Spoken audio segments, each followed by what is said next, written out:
really excellent point that you bring up with trying to promote engagement versus trying to avoid students avoiding engagement. So one thing that I've noticed in the classroom is, students asking questions.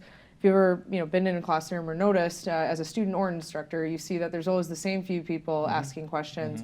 And I think a lot of it comes down to partly these mindsets ideas, and especially the sensitivity to negative feedback. So our education system is kind of designed around promoting correct versus incorrect answers. So when students ask a question, they may have some anxiety over, well, what if, the answer is wrong?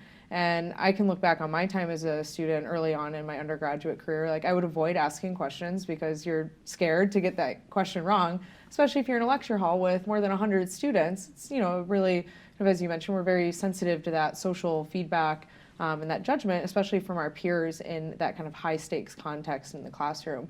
So one thing I think is important is while we're trying to help students foster these mindset skills, we also have to help educators foster a classroom in which we're not only rewarding or punishing the correct answer, and we're rewarding students for asking a question in the first place.